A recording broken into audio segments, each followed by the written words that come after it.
So what is up everybody, welcome to my channel Sen warrior X. तो आज हम review करने वाले एक एनिमे का जिसका नाम है आईडी इन्वेडेड। आप उसको इड इन्वेडेड बोलो या आईडी इन्वेडेड बोलो, वो आपकी मर्जी है। मुझे आईडी इन्वेडेड ज़्यादा सूटेबल लगता है तो मैं पूरे वीडियो में यही यूज़ करने वाला हूँ। So let's start the video.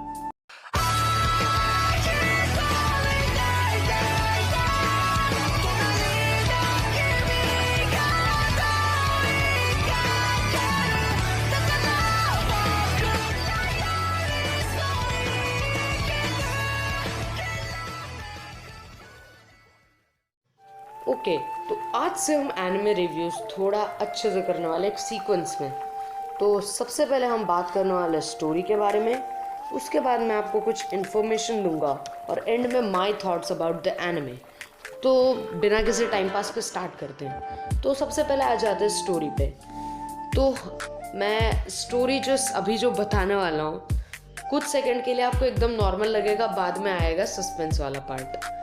Suspense बोलो या फिर आपको तब लगेगा अलग है स्टोरी। तो स्टार्ट करते हैं। तो स्टोरी एक नॉर्मल वर्ल्ड में सेट की गई है, जहाँ पर जो पुलिस होती है वो एक डिवाइस यूज़ करती है मिज़ुहानो में फाइंड करने के लिए कि कौन मर्डरर है। मतलब अगर एक क्रिमिनल केस आया है, कोई केस आया है, तो वो लोग मिज़ुहानो में नाम के डिवाइस को यूज़ करते हैं मर्डरर को फाइंड करने के लिए कि किसने मर्डर किया। और एक और डिवाइस है जिसका नाम है वाकामुसुबी, जो कि एक हैंडहेल्ड डिवाइस है और वो कॉग्निशन पार्टिकल्स डिटेक्ट करता है जो कि स्पॉट ऑफ मर्डर के ऊपर छोड़े जाते हैं।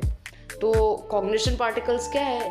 वो कॉग्निशन पार्टिकल्स कुछ पार्टिकल्स हैं जो कि ऑटोमेटिकली क्रिएट होते हैं और ये स्पॉट ऑफ मर्डर के वहाँ पर जहाँ पर मर्डर होता है उस जगह पर पाए जाते हैं। और वो ऐसे ही नहीं क्रिएट हो जाते, वो क्रिमिनल्स के इंटेंशन टू किल की वजह से क्रिएट होते हैं। मतलब क्रिमिनल का कितना इंटेंशन है किल करने का, उसका जितना कम इंटेंशन होगा उतना ही कम कॉग्निशन पार्टिकल्स होंगे, और जितना ज़्यादा इंटेंशन होता है उसका मर्डर करने का उतने ज़्यादा कॉग्निशन पार्टिकल्स होते हैं। तो वाकामुसुबी इन पार्टिकल्स को डिटेक्ट करता है और उसको मिज़ुहानो को सेंड करता है। और ये जो मिज़ुहानो है वो एक आईडी वेल क्रिएट करता है कॉग्निशन पार्टिकल्स के बेसिस पर। तो हाँ, जितने ज़्यादा कॉग्निशन पार्टिकल्स है उतना परफेक्शन होगा आईडी वेल में, और जितने कम मिले हैं उतना टूटा फूटा होगा आईडी वेल, और उतना ही ज़्यादा हार्ड होगा केस सॉल्व करना। तो एक आईडी वेल क्या होता है? एक आईडी वेल एक वर्ल्ड होती है, हमारे नहीं, जिसके भी कॉग्निशन पार्टिकल्स है उसके पर्सपेक्टिव से। मतलब समझ लो मर्डरर के कॉग्निशन पार्टिकल्स डिटेक्ट हुए, तो उसके पर्सपेक्टिव से वर्ल्ड कैसी है, उस टाइप की कुछ वर्ल्ड है। और वहाँ पर एक कायरू नाम की लड़की होती है जिसका मर्डर हो चुका होता है, और उसकी मर्डर की मिस्ट्री को सॉल्व करना होता है एक डिटेक्टिव को। तो ये जो डिटेक्टिव है, जो हमारा मेन कैरेक्टर है, अकिहितो नारी हिसागो है इसका नाम, लंबा नाम है। और ये इस वेल को एंटर करता है। हाँ, वेल को एंटर करते वक्त ये अकिहितो होता है और एंटर करने के बाद नहीं। और जब वो वेल के अंदर जाता है उसको कुछ याद नहीं रहता, उसको ये भी नहीं पता रहता है कि उसका नाम क्या है। उसको बस बाद में कायरो की बॉडी को देख के ये पता चलता है, बस याद आता है कि वो लड़की का नाम कायरो है और उसको उसकी मर्डर की मिस्ट्री सॉल्व करनी है, और उसका नाम है सकाएदो, एक ब्रिलियंट डिटेक्टिव। हाँ, तो मतलब जैसे हमारे पास हमारे गेम्स के अंदर हमारे अलग नेम्स होते हैं, कैरेक्टर नेम्स, वैसे ही वो सकाएदो का कैरेक्टर प्ले करता है। और वो एक ब्रिलियंट डिटेक्टिव होता है और उसको फाइंड आउट करना होता है किसने कायरो का मर्डर किया। तो कुछ पुलिस ऑफिसर्स की टीम होती है जो इसको ऑब्जर्व करती है, इस आईडी वेल को, मतलब कि सकाएदो क्या क्या कर रहा है वो सबको ऑब्जर्व करती है। और हाँ, वो भी ब्रिलियंट डिटेक्टिव, वो रियल लाइफ ब्रिलियंट डिटेक्टिव्स होते हैं। और जैसे जैसे सकाएदो केस सॉल्व करता है वैसे वैसे वो लोग को हिंट्स मिलते हैं कि कौन है क्रिमिनल, और वैसे करके वो क्रिमिनल को आइडेंटिफाई करते हैं। और माना जाता है कि मिज़ुहानो में इतना परफेक्ट है, मतलब इतना परफेक्शन है इसके अंदर क्रिमिनल फाइंड आउट करने का, कि उसके बाद कुछ और प्रूफ इधर उधर एक बार ही ढूंढने जाना पड़ता है। मतलब ऐसा नहीं है कि हर थोड़ा, मतलब एक बार इसके अंदर केस सॉल्व हो गया तो उसके बाद सब जाएंगे रियल लाइफ में केस सॉल्व, नहीं। इतना परफेक्ट माना जाता है कि एक बार इसमें केस सॉल्व हो गया यानी वही है क्रिमिनल। तो अगर अब मैं आगे की स्टोरी बताऊं, साकायदो का यानी अकिहितो का पास्ट और बाकी सब तो बहुत बुरी तरह स्पॉइल हो जाएगा। पहले के 10 एपिसोड स्पॉइल हो जाएंगे 12 में से। तो अब आ जाता है सेकेंड टॉपिक पर, जो कि इंफॉर्मेशन। तो इस एनिमे के जॉनरा है साइंस फिक्शन, मिस्ट्री और ड्रामा। मेन जॉनरा है मिस्ट्री और साइंस फिक्शन भी लगभग मेन जॉनरा ही है। तो ड्रामा थोड़ा साइड जॉनरा हो गया। इस एनिमे को डायरेक्ट किया है ई आओकी ने और इसके जो मांगा है उसके राइटर है ओतारो माइजो। तो और मैं तो कहना चाहूँगा कि मतलब स्टोरी राइटिंग काफ़ी अच्छी है एज अ मिस्ट्री एनिमे, और डायरेक्शन भी अच्छा ही है, ख़राब नहीं है। मीन्स कि कैसे स्टोरी को ड्वेल करना है वो सब अच्छे से किया गया है। और एनिमेशन जो है वो की है स्टूडियो नाज ने, और I think that animation is pretty well done. मतलब एनिमेशन काफ़ी अच्छे से की गई है, ऐसा नहीं है कि मतलब एवरेज लेवल पर, नहीं, काफ़ी अच्छे से की गई है। और आर्ट स्टाइल की बात करूँ तो आर्ट स्टाइल भी मतलब काफ़ी अच्छी है। थोड़ा सा आप मुझे अलग लगा था स्टार्टिंग में, लेकिन बाद में पता चला कि ना ये नॉर्मल आर्ट स्टाइल है, क्योंकि कभी भी आप किसी नए एनिमे को देखते हो पुराने एनिमे के बाद आपको आर्ट स्टाइल का डिफरेंस पता चलता है, और वो जो डिफरेंस होता है आपको थोड़ा बहुत लगाता है कि इस एनिमे को ड्रॉप कर देना चाहिए। लेकिन आई डोंट थिंक कि आप ड्रॉप करोगे, क्योंकि मोनोनोके जैसे डिफरेंट एकदम आर्ट स्टाइल नहीं है। इस एनिमे के रेटिंग्स है IMDb पर 7.7 और माई एनिमे लिस्ट पर 8, विच इज़ प्रिटी गुड। बहुत ख़राब रेटिंग्स नहीं है, लेकिन और काफ़ी अच्छे ही रेटिंग्स कह सकते हैं हम इसे, 8 आउट ऑफ 10। तो इतनी इन्फॉर्मेशन की ज़रूरत आई थिंक सो। तो हाँ, अब आ जाते हैं नेक्स्ट पार्ट पर, जो कि है माई थॉट्स।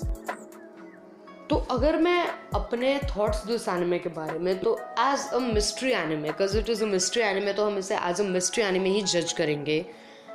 ये एक काफ़ी अच्छा मिस्ट्री एनिमे, क्योंकि ये व्यूवर्स को फेयरली इनफ क्लूज़ देता है सॉल्व करने के लिए मिस्ट्रीज़ को खुद से। और क्लूज़ इतने भी ज़्यादा नहीं होते कि कोई छोटा बच्चा भी आराम से सॉल्व कर लेगा कि मिस्ट्री क्या है, मर्डरर कौन है। और इसके अंदर जो इसकी जो राइटिंग है और डायरेक्शन है, उससे वो इतना अच्छा है कि मतलब शो आपके माइंड को फोर्स करता है कि सॉल्व करो मिस्ट्री को खुद से। मतलब आप सोच के बैठोगे कि मुझे नहीं सॉल्व करना, तब तो भाई मैं कुछ नहीं कह सकता। लेकिन अगर आप नॉर्मली बस देखने वाले हो, ज़्यादा एफर्ट्स आपको नहीं डालने हैं, तो मतलब तब भी आपका ब्रेन ऑटोमेटिकली मिस्ट्रीज को सॉल्व करना शुरू कर देगा। और हाँ, तो अगर मैं आपको सजेस्ट करूँगा कि ये मिस्ट्रीज को खुद से सॉल्व करो, क्योंकि मिस्ट्री एनिमेस इसलिए ही बनते हैं। मतलब आपको सब कुछ स्पून फीड नहीं किया जाता मिस्ट्री एनिमे में, आपको बिट्स ऑफ इंफॉर्मेशन दी जाती है, एंड एज अ डिटेक्टिव आपको खुद सॉल्व करना पड़ता है ये मिस्ट्री, तभी आपको मज़ा आने वाली है। आप पूरा एनिमे देख लोगे, एंड में आपको पूरी सॉल्व मिस्ट्री और आपको पूरा स्टोरी स्पून फीड होगी, तो आपको उतनी मज़ा नहीं आएगी। तो मैं सजेस्ट करूँगा ट्राई करो खुद से सॉल्व करने की। फर्स्ट सेकंड स्टोरी की बात अलग है, फर्स्ट सेकंड मिस्ट्री की, क्योंकि हाँ स्टार्टिंग में आपको थोड़ा बैठना पड़ता है, एनिमे के साथ कंफर्टेबल होना पड़ता है, लेकिन उसके बाद से मैं सजेस्ट करूँगा कि एफर्ट डालो। एक बार में नहीं होता है सॉल्व मिस्ट्री, रिपीट करो एपिसोड को। मैंने खुद ये चीज़ की है। और हाँ, इस एनिमे को तब मत देखना जब आप मेंटली टायर्ड हो।